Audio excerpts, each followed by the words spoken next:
Hi guys, good morning. Atong buhaton ani nga t-shirt printing is HTV or heat transfer vinyl.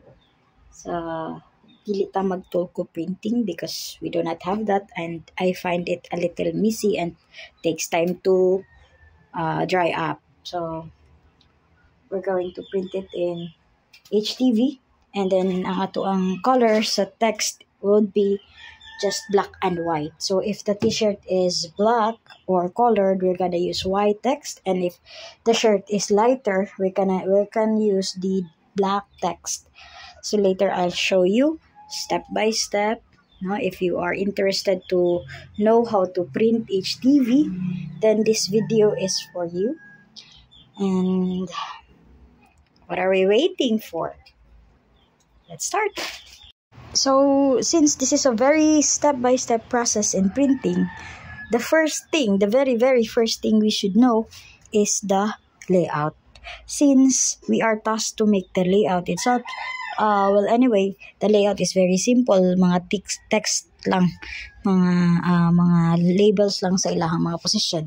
Ang ato ang pangbuhaton. So, we won't take much time in layouting, but we take much time of sizing the layout sa t-shirt. So I'll show you here. So I'm trying to measure, no? So set up sa ilahang design. So ang gusto lang manila is, for example, this one, this black one is position lang, BPAT, Marisha Barangay Patrol, something, but I don't know, it's like the tanod something. So it's called BPAT here. So the client requested it to make it bigger, so I was trying to measure around 4.5, so 4 or 4.5 ang iyahang kahabugon, and then here ang iyahang length would be not much, by maybe 10 to 11, no more than 12, kay ilok na siya dapit. So nga na siya, and then yeah, ang atong buhaton una, no, is to make layout. So I'm opening a Canva here because it's one of the convenient application to use.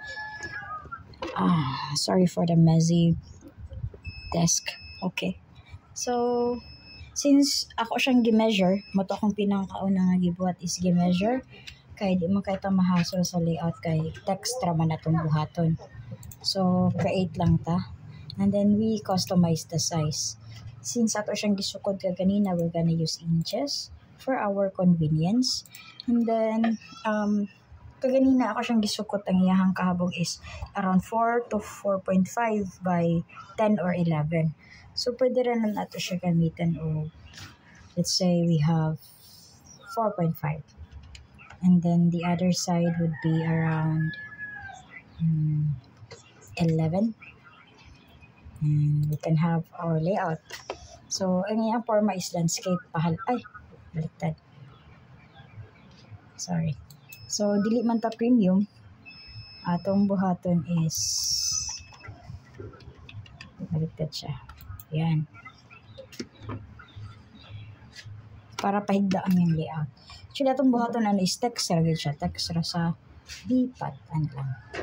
So text, very basic lang din siya. Add text and caps lock, BPAT. So mili lang tag medyo bolder o dako nga font. So kita ta. So ato sa change ni para mas maklaro. Okay. I hope this is visible to my screen. So, inana siya. Mangita ka tag mas maybe dagko nga font.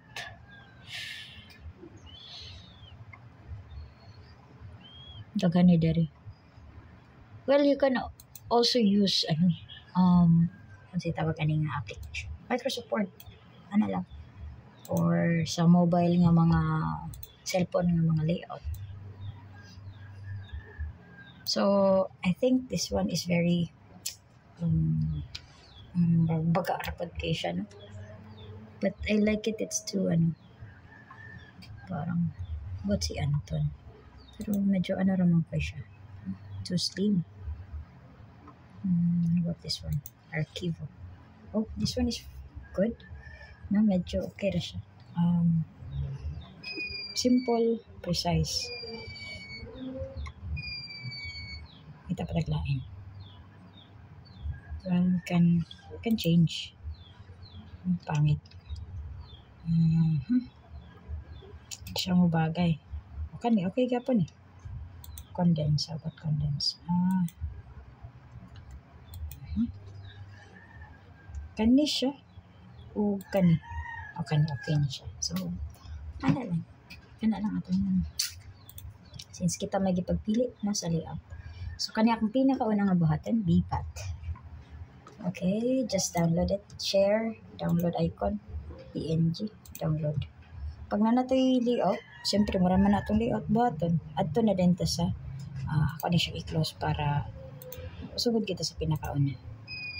Okay, na ako'y sign master. Mana siya akong gamit sa QUI paper. Okay, sign master. Okay. So, ina na siya na magawas. So, muna ako mga previews ng mga designs. So, new document. Okay, new document lang ta. And then, we change first the size. So, dili sa inches, dili na to makita ang ato ang gusto nga sizes. Dili na to siya makita sa mm. So, A3, because I want it big. And then, patindog siya. So, we'll just open our download file. Okay, nara. Okay. And then, drag. Click. Perfecto. Okay. Then, so that we kamay-bawaan na to kung unsa gyud ang sukod nara diri nara. Okay. 4.495 or 4.5 by 10.99. So, mura by 11. Same ba siya? So, ano siya?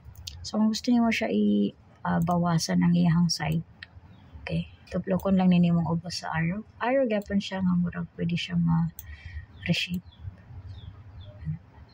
Para maximize nimo ang space sa imong layout.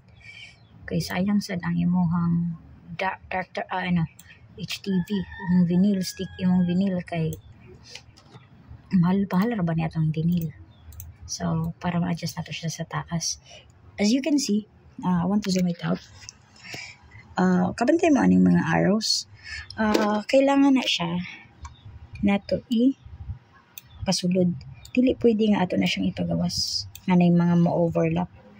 Na mo-overlap here. Kay pag abot sa pag-cut nato sa design, maglisod na ta.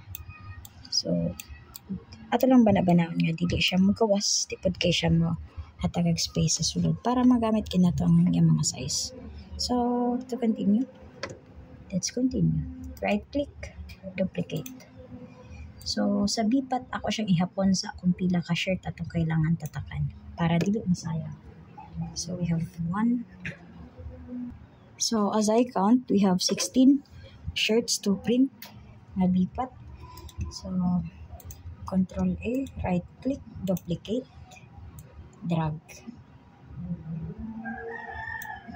So, sa isa ka A3, ang maigo na to is murag 5. Duplicate, drag. Okay, murag yung mahimo na to 1, 2, 3, 4, 5. So, ato na siyang i-highlight, Control A, right click. Makita ninyo ang Object and Display Tools. Hidden ta sa Transformation. Since we are using HTV, kailangan pagkat na to is naka-mirror na siya. Kapag dikit na to, baliktad sad. So, mirror horizontally. And then, after that, Control A gapon, highlight. Kanina tools sa kilid. Tuploko na to, mugawas din siya. So, papangitawan is alignment. Align and space. Para ma-center yun ang atong design. Kanira din atong tuplokon. Align and space, din kanira siya. Kanina sa tuka. Align as a group, align center. So, ispugra na siya gamay. Iya lang nang i-balance. Okay. Okay na ta. So, here, we're ready. So, again, Control A na sad ta. And then, if you can see, there's an apple here. Muna ni siya ang time na atong ikat atong design. There's an apple. So duha kabuk na siya nga apple ang icon. Create cut contour o contour cut wizard. Si create cut contour, mani siya ato ang gamiton if ato ang design image. For example, this one, image siya. And then we want it to cut the outline. Okay? Si contour cut wizard, gabuhaton ni siya if i-print pa nato ang design. Print pa siya sa papel like using the pigment printer, and then ayan na to siya i-cut. Ana siya.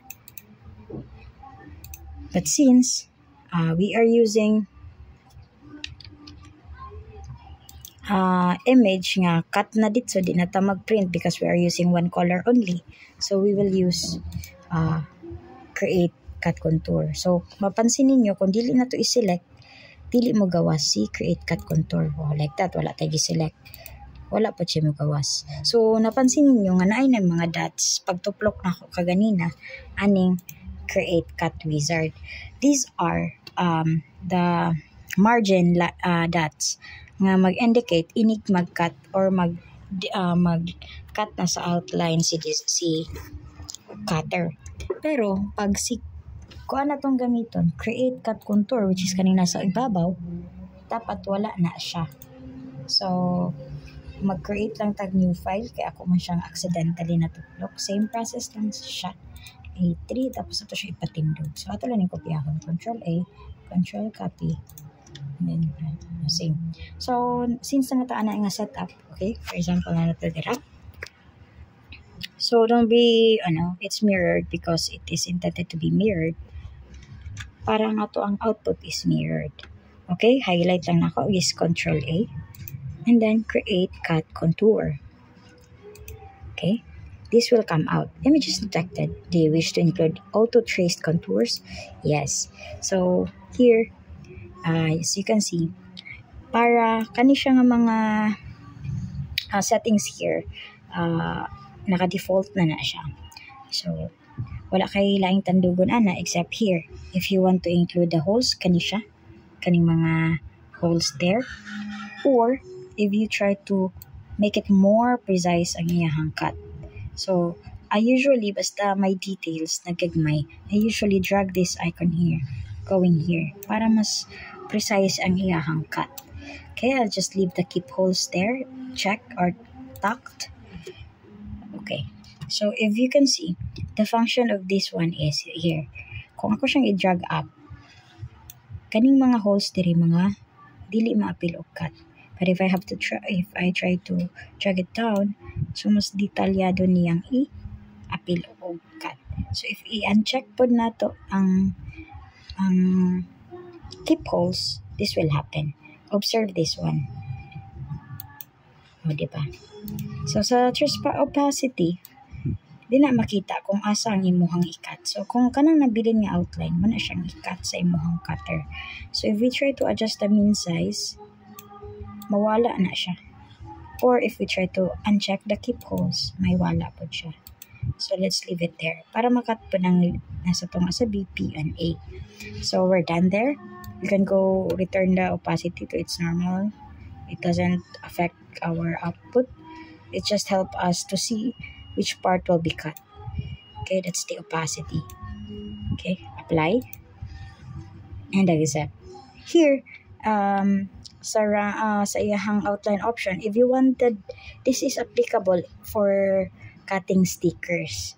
So that will be in the next video. But if you wanna try to explore, this will add outline. So if we have here this design here already, if we try to adjust the outline, this will happen.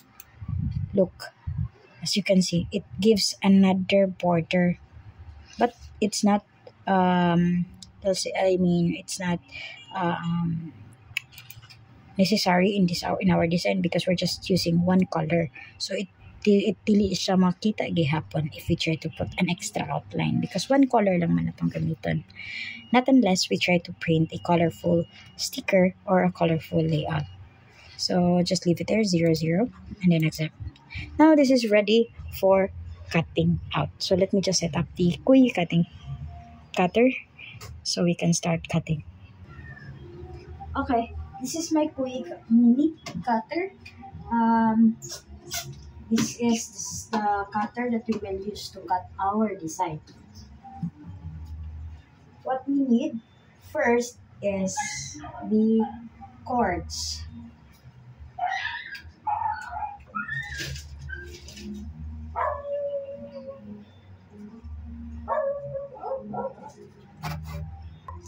Now, this one, the power cord, and this one, connector to the PC. The switch. So easy to use, easy to operate. I don't have any experience with this when I bought this, but eventually I learned it so easy.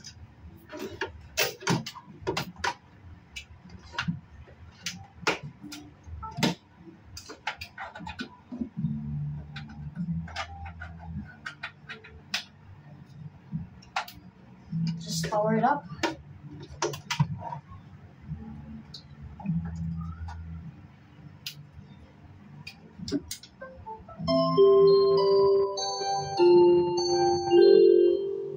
Yeah. Okay. This time, we need the HTV and the cutting mat. This is the cutting mat. It is supposed to be sticky, but through time, nawala na yung pagka madikit. So let's just improvise.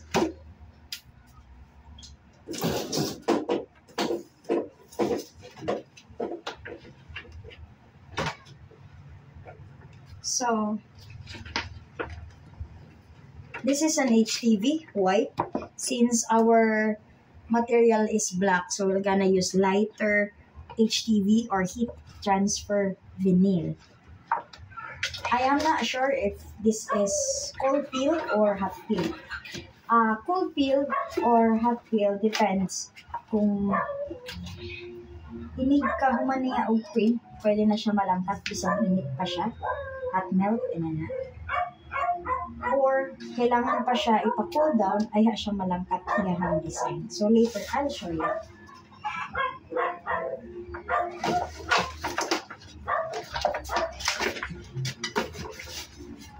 So I'll just cut the size niya.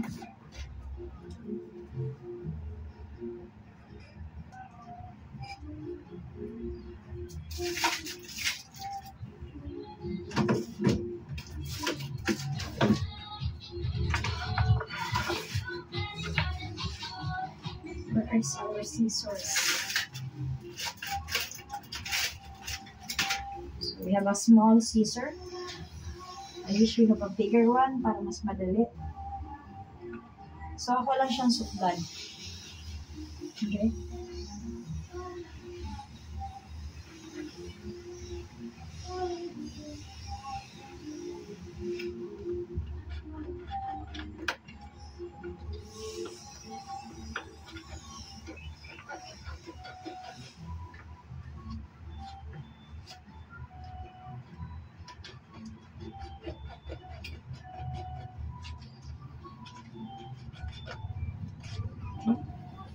Have it.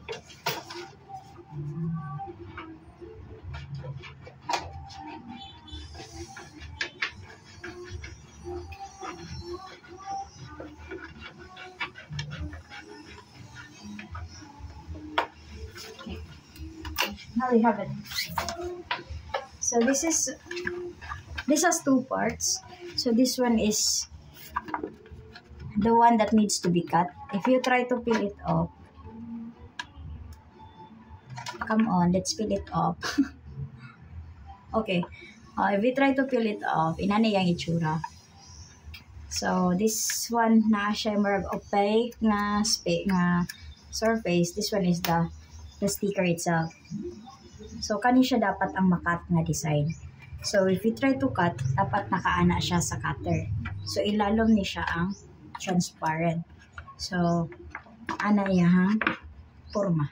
That's why it's mirrored. It should be mirrored. Lastaron lang nato. Since dili na siya madikit, wala na siya adhesive, I'm improvising using this duct tape because this one is very efficient to its purpose. So we can see, kuan gid siya, mugunit gid siya.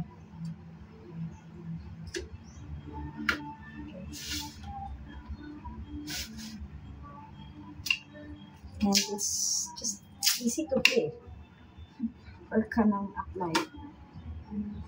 So kailangan siya nakadikit siya para dili mo isbog ang imong design. Dili siya maisbog pagkat. Just a little of it para lang mo po. Okay. Well, you can recycle them and put on your next design. Basta kayo magdikit pa siya, ay gamitin pa siya. So here. So as you can see, na siya overlaps tungkol sa imperfect cutting. But we can just trim that down para mas hano yung ating pad. Ganyan talaga. Nothing's perfect. Bang. Now, we're ready. So, salang na nato. I'll bring you at the back of the cutter. I'll give you a tour. So, this is a very quick tour.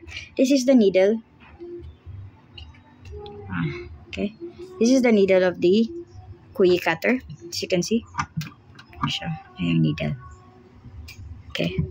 So, yesterday I cut a cardboard. That's why it is at a very sharp position. So, i-adjust ko lang siya ng 3 or 4. So, para hindi kayo siya deep yung cut. At the back of it is the most important part. It's the lever. This one we're gonna dinaput down na siya para ma-open tong mga ruler sa ilalom. I mean, ang mga mga ligid. Ano siya. So, and then, good morning!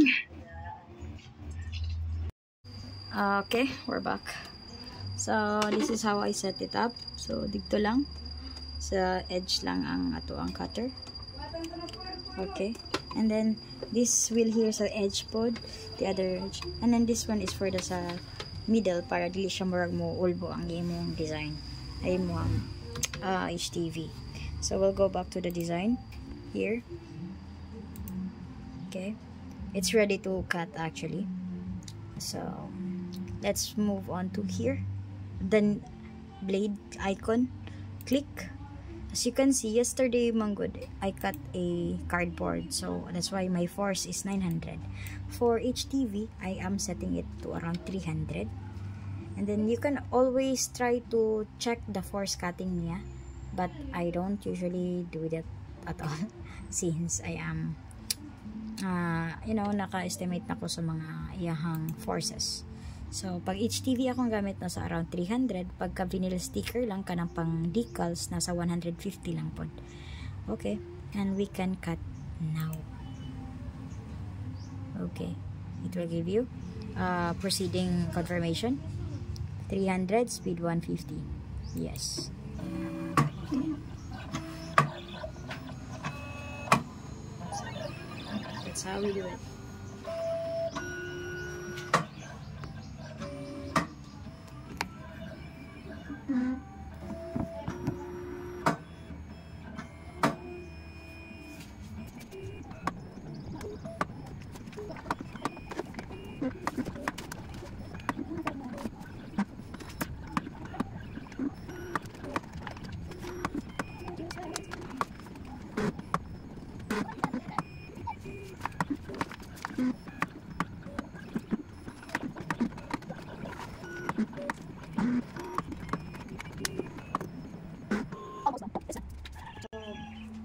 Look at that. So, hindi ka siya maklaro. Let me turn off the... So, makita ninyo? Hindi ka ninyo makita dahil. Well, we'll try to peel it off para mas makita ninyo. So, drag lang na to siya. Now it's out.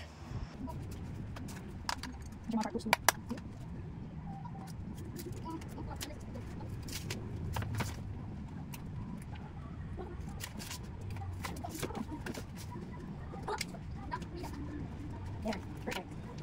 Easy na siya, no? Pwede ko pala. Here.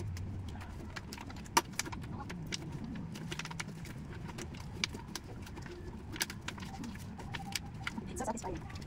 Alright. So that. So using this,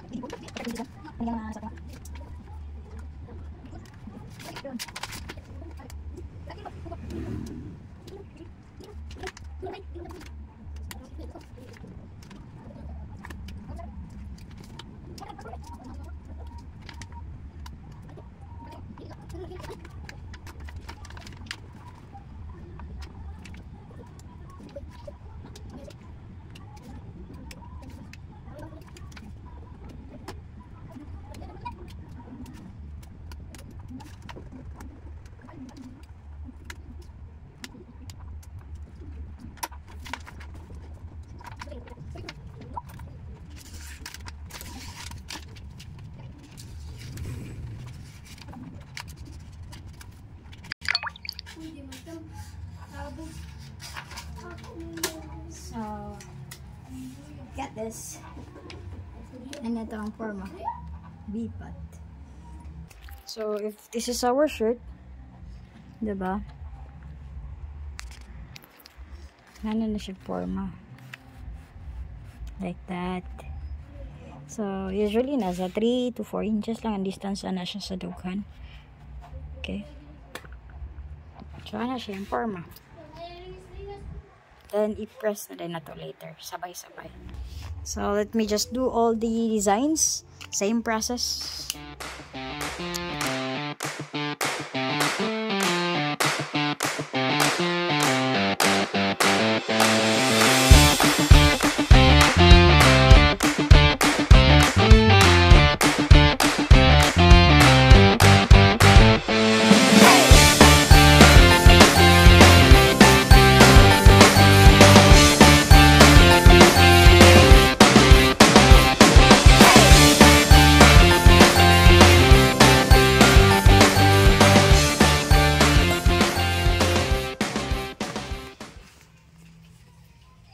Time 165, 25 seconds, 165 degrees.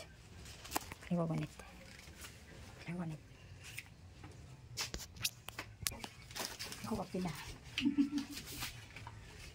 Okay.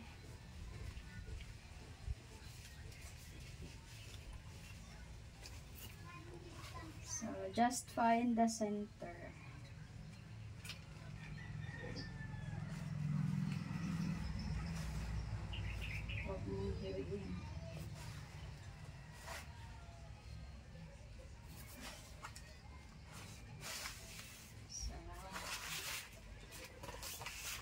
Di ba hiwi?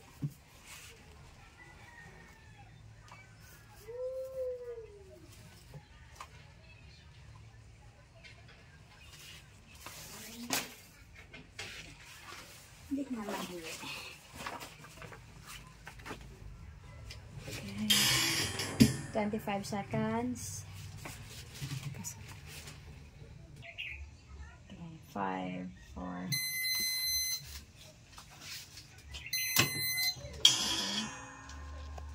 Node. Press.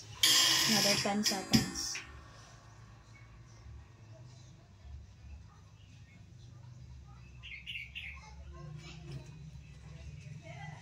Okay.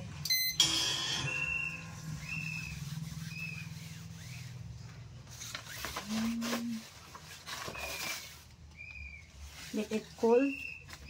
So, fill up na to later. Saan ba ito mo siya? Eh, pila po akong now. Okay, done. So, time to peel off. Oh, may saling kako. Alam. Inshallah. Ayan.